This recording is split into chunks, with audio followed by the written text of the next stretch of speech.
আজকে দিদি আসছে নকশালবাড়ি থেকে, তো 2 ঘন্টা থেকে ট্যাটু দেখতেছে, ট্যাটু চয়েস হইতেছে না, তো লাস্ট পর্যন্ত এটাই চয়েস করলো। দিদি অনেক দিন থেকে কন্ট্যাক্ট করে আমার সাথে ট্যাটু করবে বলে, লাস্ট পর্যন্ত আজকে আসলো। তো দিদির মুডটা দেখে পুরো হাসি দিদির হাসি দেখে আমিও চালু করে দিলাম, কাজটা স্টার্ট করে দিলাম। তো আরামসে করতেছি কাজ, ফাইনালি দেখা স্মুথলি কাজটা হইতেছে। তো দিদি পুরো হাসতে হাসতে ট্যাটুটা করতেছে। তো দিদির হাসি দেখে আমিও হাসা চালু করে দিছি। ফাইনালি দেখবা রেজাল্ট।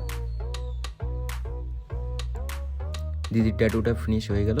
সো তোমরাও দেখতে পারো যে ট্যাটুটা কেমন হচ্ছে। তো তোমরা যদি এরকম ট্যাটু করতে চাও তো আসতে পারো, তাদেরও এরকম ট্যাটু করার থাকে সুন্দর করে, খুব কম প্রাইসের মধ্যে। তোমরা আসতে পারো, যোগাযোগ করতে পারো গৌরব ট্যাটুর কাছে।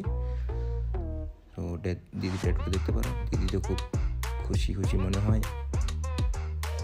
ফাইনালি দেখতে পারো। তো দিদির সাথে আরেকটা লাভ পুরানো ট্যাটু ছিল, ওটাকে রিফিল করে দিলাম, সুন্দর লাগতেছে। তো মেলার মধ্যে আরেকটা ট্যাটু করছে বাটারফ্লাই, তো এটাকেও ঠিকঠাক করে সুন্দর করে দিলাম।